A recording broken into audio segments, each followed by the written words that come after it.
Why do you think cold calling fails? What is the biggest reason why cold calling fails? It's when your client hang up on you. It's when you haven't even explained the purpose of your call and your client have already hanged up on you.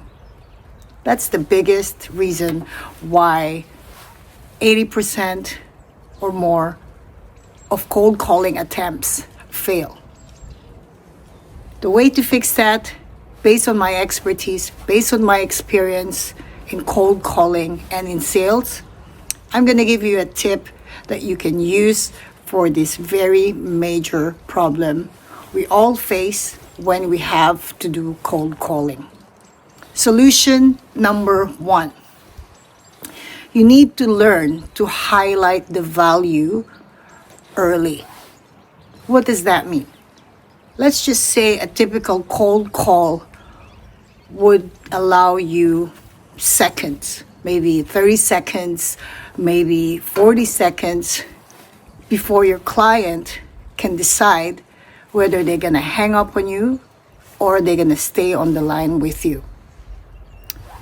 We already know that the little elements you need in cold calling, such as good introduction, friendly tone, you're prepared who you're calling in terms of his profile, the purpose of your call, all of this, you've prepared this and you will execute this on the first few seconds of your call. Now, the trickiest part is how soon or how early would your client hang up on you? Now, you want to be able to highlight the value before this even happens. Before your client even say, I have to go. Before your client even say, I'm sorry, this is not for me. Or before your client even just hang up while you're speaking. These are the daily challenges of people who do cold calling for business, whether it's part-time or full-time. Let me give you a little script. Based on my experience, what I would do in that particular situation is I'll make sure my introduction is short, sweet, and simple. I'll make sure my tone and friendly tone exudes on the first few seconds of that call. I'll make sure that my personality will come through from my voice, from my tone, from the very beginning that I say hello and introduce myself. Let me give you a short script as a sample of what I mean by highlight the value early. Hi, Mr. Smith. Good afternoon. It's Majoy. How are you today? Good, thanks. Mr. Smith, thank you so much for taking my call today. And the reason for my call is to extend to you our personalized invitation for you to become part of our exclusive First Choice Club membership program. And as a First Choice Club member, you will be entitled to 2 complimentary night stays in our hotel that you can actually enjoy whether locally or internationally. Let me just check, Mr. Smith. Where do you usually travel, whether it's for business or for pleasure? Is it within Asia? Is it within Europe? Is it in Middle East area? Oh, great. Perfect. If you travel in Asia, you can actually enjoy 15 countries, 18 hotel properties to choose from. Have you ever tried staying in our hotel? Wonderful. Was it for business or for pleasure? Oh, both. And how long has this been? Just a couple of months ago. Perfect. We appreciate you have tried one of our properties. So locally, Mr. Smith, as I've mentioned earlier on, you'll be receiving 2 complimentary night stays. And the second complimentary night stay voucher, you can enjoy that locally. That's right. Have you actually tried staying in one of our hotels within the area? Great. So let me share with you, Mr. Smith, how your valuable complimentary night stay, how each of this voucher would work for you. There you go, guys. That is a sample of the sales script that we use, or I used to use when I'm training my sales team and when I am doing it myself as a telemarketer. If you see the pattern of that sales script, you can see that the client didn't have enough time to think about hanging up on me. Mr. Smith had no time to consider hanging up on me. Even if majority of the people don't really want to speak to a telemarketer or don't really want to receive a cold call. But what I did right there, I did not give him a chance to think about hanging up on me. That's the reason why a lot of cold calling fails, because they talk too much. They go around the bush. They over-introduce themselves. They over-pitch. But there's no value for the client to stay on the line with you. So if you've never tried that technique, give it a shot, give it a try. Remember, highlight the value early. The biggest benefit in your package should be the first to be showcased on your sales presentation, and for a very, very good reason. You don't want to give your client a chance to think about hanging up on you. And that is a smart selling. You could be a smart salesperson, or you could be a hardworking salesperson, or you can do both. Cold calling is only bad when you don't know how to do it. Cold calling is fun. All you got to remember is, if you're doing the right thing on the call, you're getting on the right direction.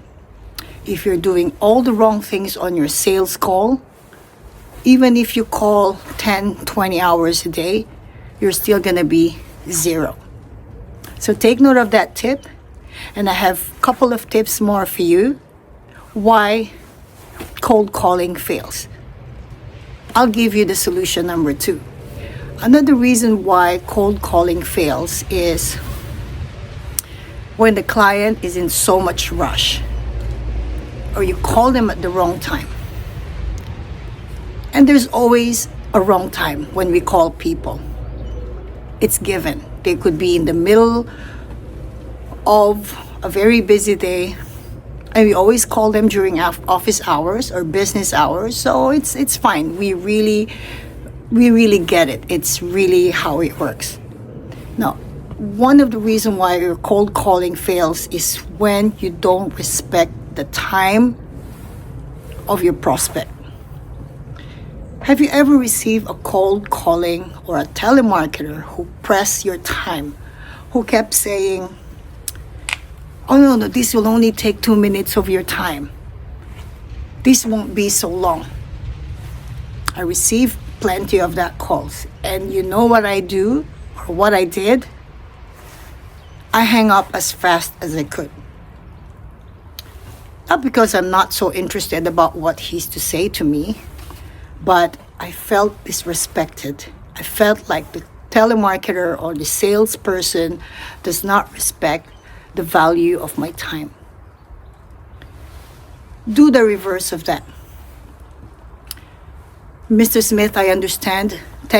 First of all, Mr. Smith, thank you so much for taking my call. I do appreciate that.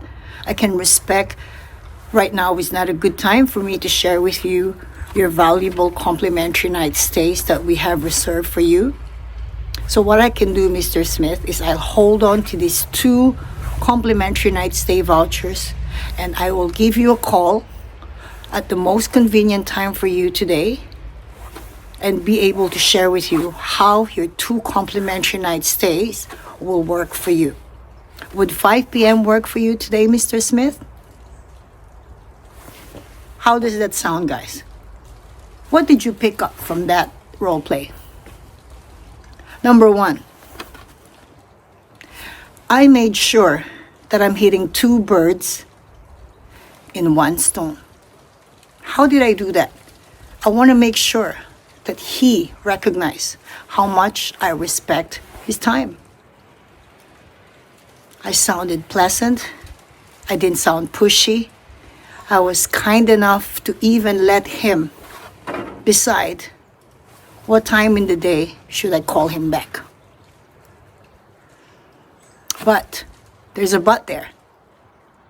I'm doing smart selling. I want to make sure that I can get you to commit to pick up my call at 5 p.m. But at the same time, I want to make sure that you're going to answer the call when I call you at 5 p.m. Because I've given you already a hint of the highlight of the value as early as that point of the call. I can also simplify that and say, Mr. Smith, I understand now is not the good time. I do respect your timing. I do respect that you're busy today and right now.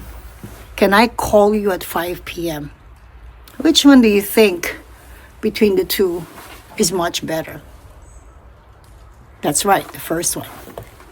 It sounds smart, it sounds professional, it sounds organized, and at the same time, I really want to get what I'm calling you for. I may not get it right now, but I'll get it at 5 o'clock. And I want to make sure that Mr. Smith fully understands that when I call you at 5 p.m., I'm going to talk to you about your 2 complimentary night stays. And there's already the curiosity that you've planted in his mind. And he knows already when you call at 5 p.m., more or less, what is the purpose of your call. That's the solution number 2 on how to no longer fail in cold calling. I would say cold calling is the most gratifying form of selling because you get to exercise your communication skill. You get to build trust over the phone, but you have to do all the right things. Solution number 3. Don't be a lazy salesperson. Cold calling fails when the salesperson is lazy. Not lazy with sitting on the chair or not doing your job. That's not what I meant. Cold calling is a numbers game. You have to make as many calls as you can. The more calls you make, the closer you are to the prospect who will give you the sale. Now, what do I mean by don't be a lazy salesperson when cold calling? Number 1, you need to understand what is your daily sales goal. If your daily sales goal is maybe 2 sales a day or 2 appointments closed for the day, you know your numbers. I'm just giving you an example right now. So if your daily goal or daily sales target is 2 sales a day, you need to manage how can I actually get to my 2 sales in 8-hour shift. How many cold call attempts you need to even make it to the first sale? Because we know that the hardest sale is the first sale.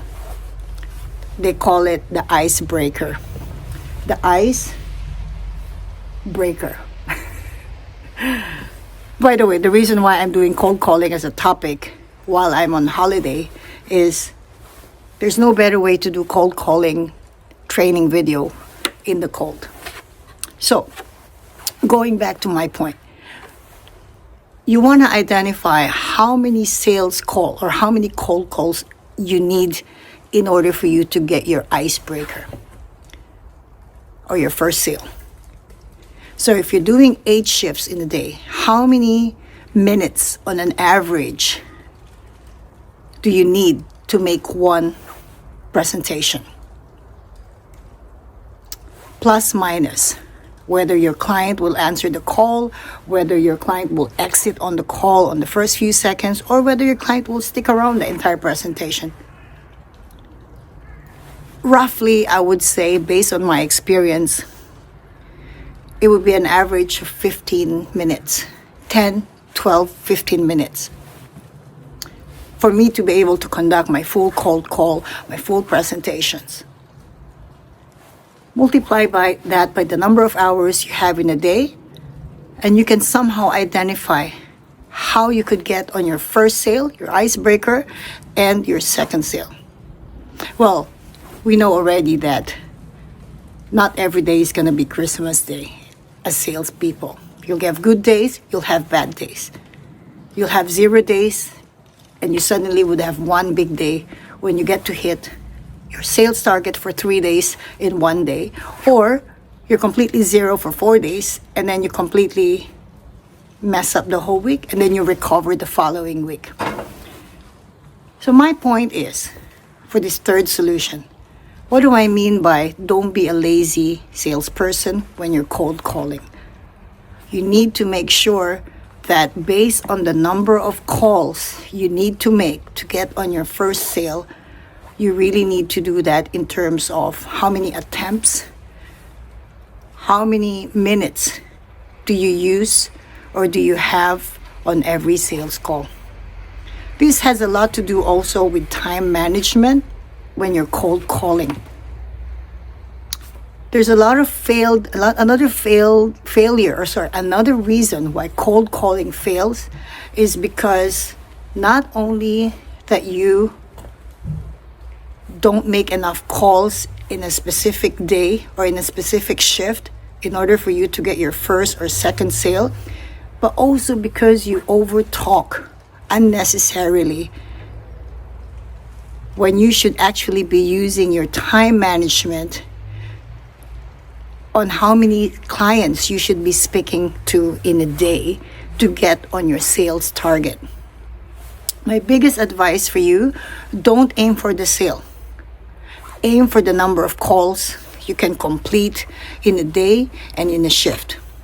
Because in the end, sales will just be the result or the outcome of your cold calling activity. When I was cold calling, I remember we do have a tracking sheet where we cross number 1, 2, 3, 4, 5. Every time we finish a cold call, we have to cross a number. And in order for me to get to my first sale, my icebreaker, I need to be at least making 12 to 15 sales presentation. It doesn't happen every day, but that's the statistics of how many cold calls I have to complete in order for me to find my first sale or my icebreaker. That's a lot. That's a lot of talking. That's a lot of effort, but that's cold calling for you. So remember, the third solution to stop failing in cold calling is simply understanding, managing your time. Don't be lazy. Make as many call attempts as you can, because that's how it works with cold calling. And that's how it's going to be with cold calling forever, because you're dealing with people who've never heard about you, who's not expecting your call. Hence, it's called cold calling. Solution number 4. Let's talk about script. If you notice my script earlier, it's more conversational, but it's scripted. So remember, whatever script you're using, whatever script you're handed on by your manager, read it, understand it, master it. But the most important thing you need to do is to make sure that you use the script, but you're conversational when you're using it. Just like how I did on my role play earlier on. So that's another reason why a lot of cold calling fails, is when the salesperson is reading the script word per word and sounding like a script. And nobody wants to listen to a scripted salesperson. You want to be conversational, you want to be spontaneous, but with the script, with a conversational scripted conversation, you sound organized and you sound like you have a direction where you're leading that conversation to. That's another reason why cold calling fails, is when a salesperson is reading the script and they sound like reading a script, and the moment the client, the prospect interrupts, you're gone. You're all over the place. You miss the plot. You don't know where you're going next.